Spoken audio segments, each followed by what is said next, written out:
EZ student academy में खुशामदीद। आज का जो हमारा सेशन है वो इंटरनेशनल इकनॉमिक्स को लेकर है।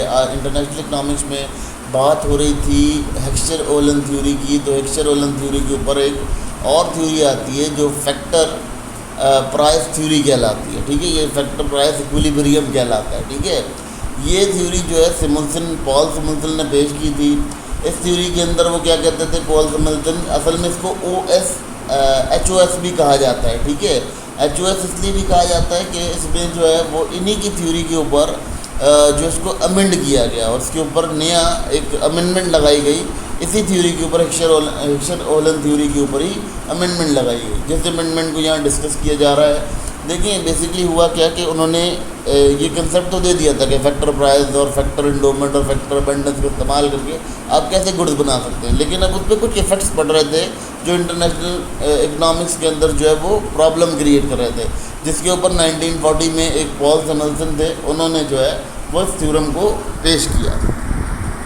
देखें स्टूडेंट्स, यहाँ ये समझना बहुत ज़रूरी है कि जब 1940 का दौर आया जो कि वर्ल्ड वॉर 2 का गालिबन दौर था, तो वहाँ पर कुछ इनके जो फैक्टर पोजीशंस थी वो डिप्राइव हुई, कुछ ज़्यादा सख्तियों की तरफ चले गए, कोई प्रॉब्लम्स आ गई, जिसकी वजह से वहाँ पर एक साइंटिस्ट थे पॉल, उन्होंने इसको जो है इस थ्योरम को एक्सटेंड किया। ये थ्योरम बेसिकली रहा तो ओरिजिनल बेसिस के अंदर, लेकिन इसके अंदर थोड़ी सी अमेंडमेंट आ गई और एडिट हो गया, यानी ये एक्सटेंड हो गया अपने लेवल पे से। तो 1940 में क्या हुआ, ये एक्सटेंडेड थ्योरम बनाया गया जिसमें उन्होंने बात की कि बहुत सारे फैक्टर्स हैं। जब आप इंटरनेशनली किसी कंट्री के साथ यूनाइट होते हैं तो वहाँ पर फैक्टर प्राइस पे बहुत ज़्यादा फ़र्क पड़ता है। फैक्टर प्राइस में कैसे फ़र्क पड़ता है, वेजेस, रेंट वगैरह के ऊपर जो है अगर कंट्रीज इंगेज होते हैं इंटरनेशनल ट्रेड के अंदर तो उनमें बहुत ज़्यादा फ़र्क पड़ जाता है। इस एक्सटेंशन को कहा जाता है हेक्सचर-ओलन सिमोंसन, ठीक है, थ्योरम। ठीक है, लेकिन अगर इसको मज़ीद कहें ईजी वे में तो फैक्टर प्राइस इक्विलिब्रियम बहुत ज़्यादा आसान अल्फाज में पता चल जाएगा आपको। फैक्टर प्राइस इक्विलिब्रियम थ्योरम कहलाता है। तो इस थ्योरम का क्या कंडीशन है, किस तरह से इसको डील किया जाता है, इसको फर्दर भी डिस्कस करते हैं, लेकिन ये बहुत ज़्यादा इंपॉर्टेंट टॉपिक है क्योंकि ये उनकी की ग्राउंड पर हुआ है। हेक्सचर-ओलन की ग्राउंड के ऊपर इसके ऊपर काम किया गया, इम्प्लीमेंट किया गया और उसी को थोड़ा सा एक्सटेंड कर दिया गया। अब यहाँ उनका जो सेंट्रल आइडिया है, वो सेंट्रल आइडिया में क्या कहते हैं, वो ये कहते हैं कि अगर कोई कंट्रीज़ एक दूसरे के साथ अपनी ट्रेड बनाते हैं तो दोनों के दोनों कंट्रीज़ जो हैं वो एक साथ ही, यानी जो उनकी फैक्टर्स हैं, दोनों फैक्टर्स का जो फ़ायदा है वो इकट्ठा हो जाता है। कैसे इकट्ठा हो जाता है, वो कहते हैं कि अगर किसी कंट्री के अंदर एग्ज़ाम्पल के तौर पर अगर वो कहते हैं कि कंट्री है वो लेबर अबंडेंट है, तो वहाँ पर क्या होगा, वहाँ पर उसके वेजेस हाई होंगे, उसकी चीज़ें हाई होंगी, लेकिन जब हम बात करते हैं तो सेम ही फ़र्क जो है वो कैपिटल अबंडेंट कंट्री के अंदर ही पड़ेगा कि वहाँ भी राइज होगा उस चीज़ के अंदर जो सेम कंट्री के अंदर था। यानी आपके दोनों होमोजीनस फैक्टर देखें,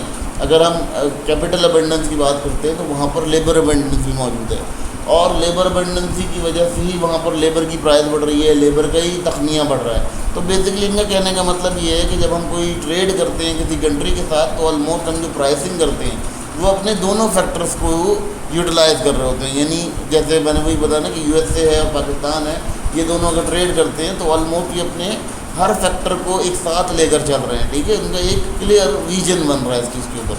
तो यहाँ ये कंडीशन समझना बहुत इंपॉर्टेंट है और उसकी भी समझा जाए ताकि आपको ये समझ आ सके कि जो ट्रेड रिफॉर्म्स हैं या ट्रेड जो बैरियर्स हैं वो किस तरह से बनाए जाते हैं और क्यों किए जाते हैं, जिससे हम क्या कर रहे हैं, तो हम इनडायरेक्टली अपने जो फैक्टर्स होते हैं वो एक दूसरे को ट्रांसफ़र कर रहे होते हैं या उनका रिजल्ट फाइंड कर रहे होते हैं। अब यहाँ कंडीशन क्या हुई, यहाँ पर ये मज़ीद वाज़े कर रहे हैं चीज़ों को कि अगर लेबर अबंडेंट कंट्री है तो उसका बग़ैर ट्रेड के उसका जो वेज है वो $100 पर मंथ है, लेट्स सपोज, ठीक है, जिसका रिटर्न जो है वो 15% आ रहा है। ठीक है, लेकिन अगर हम बात करते हैं कि अगर हमने आफ्टर ट्रेड कर ली तो ये क्या हुआ, ये वेज रेट राइजेस करेगा टुवर्ड द यूएस के मुकाबले में ये जो US के बराबर वेजेस को ले आएगा जब हम ट्रेड करेंगे। ठीक है, तो वेजेस जो है वो US के बराबर आएंगे तो उससे क्या होगा, उससे हमारा जो रिटर्न होगा वो भी इंक्रीज़ हो जाएगा। यानी 15% जो हमारा होगा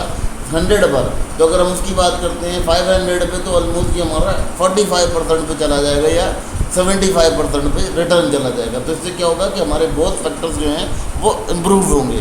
इसी तरह अगर हम बात करते हैं यूएसए की, तो यूएसए में क्या होता है, वहाँ 500 रुपये पर मंथ एक सैलरी है, ठीक है, $5,000 पर मंथ है। कैपिटल रिटर्न उसका 5% है।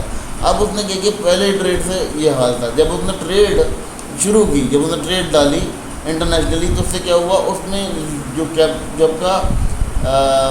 जब का वेजेस था उसके अंदर थोड़ा सा फॉल आया, शिफ्ट आया, ठीक है, लेकिन कैपिटल रिटर्न आना शुरू हो गया, जिसकी वजह से क्या हुआ कि आप पाकिस्तान की तरफ जो है वो आपका जो लेवल है वो बढ़ना शुरू हो गया। यानी क्या हुआ कि आपने कोई चीज़ परचेज़ की और उस परचेजिंग के ऊपर आपने कोई टैक्स इम्पोज कर दिया है, कोई चीज़ इम्पोज कर दी, जिससे क्या हुआ, आपको रिटर्न मिलना शुरू हो गया, ठीक है, लेकिन आपकी फेजेस कम होना शुरू हो गए, क्योंकि आपका कैपिटल बाहर जा रहा है। आपका कैपिटल जब बाहर जाता है तो ऑलमोस्ट आपके वेजेस डाउन होते हैं, ठीक है।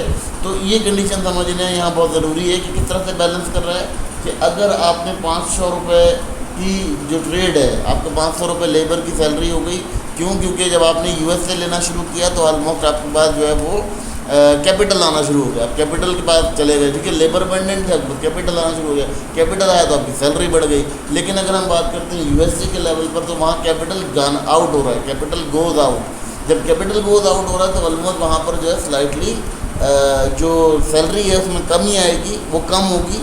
उसकी वजह क्या होगी कि वो 4500 पे आ जाएगी, जिसकी वजह से 500 जो सैलरी होगी वो ऑलमोस्ट हमारे पाकिस्तान के अंदर चली जाएगी। यानी उनकी जो सैलरी होगी उसके अंदर जो शिफ्ट आ रहा होगा, उससे क्या होगा कि वो सैलरी हमारी तरफ कन्वर्ट हो जाएगी। तो ये तमाम मामला जो हैं यहाँ डील किए जाते हैं और डिस्कस किए जाते हैं। तो ये थ्योरी इस चीज़ पे बेस करती है कि जब हमने कोई ट्रेड की है तो उस ट्रेड के बीच में हमारे जो है वो दोनों के दोनों अपने जो फैक्टर्स हैं उनको भी इक्विवेलेंट वे में ट्रीट करते हैं। उनका जो ट्रीटमेंट है वो इक्विवेलेंट वे में होता है। अच्छा, इसके अंदर कंडीशन क्या हुई, देखें इसकी जो मेन आइडिया या मेन स्ट्रीम क्या है। देखिए OH क्या कहता था, OH कहता था कि जब आप ट्रेड करते हैं अपनी गुड्स के ऊपर तो आप अपना फैक्टर अबेंडेंट इस्तेमाल करेंगे, ठीक है। लेकिन अगर सिमुलेशन एक्सपेंशन की बात करते हैं तो सिमुलेशन ये कहता है कि अगर आप ट्रेड कर रहे हैं और अपने दो मुल्कों के दरमियान कर रहे हैं तो ये आपकी जो इक्वेशन है उसको इक्वलाइज कर रहा है, ठीक है, फैक्टर प्राइस इक्वेशन को इक्वलाइज कर रहा है। कैसे कि भाई अगर आपकी, देखिए इसका कोर आइडिया क्या था, इसका कोर आइडिया ये था कि अगर आप गुड्स को ट्रेड कर रहे हैं, ठीक है, तो उसके अंदर कोई सब्स्टिट्यूट फैक्टर आप मोबिलेट कर रहे हैं, अपने अंदर से कोई फैक्टर आपका जो है वो मूव कर रहा है, ठीक है। लेट सपोज मैंने वही कहा ना कि कैपिटल अबेंडेंस था अमेरिका से, जब हमने कैपिटल अबेंडेंस था हमने अपनी जो है वो लेबर इंटेंसिव गुड्स उसको देना शुरू की, तो ऑलमोस्ट उसका जो लेबर था वहाँ पर जो है उसके वेजेस कम हो गए, लेकिन उसके पास कैपिटल इनफ्लो होने लगा।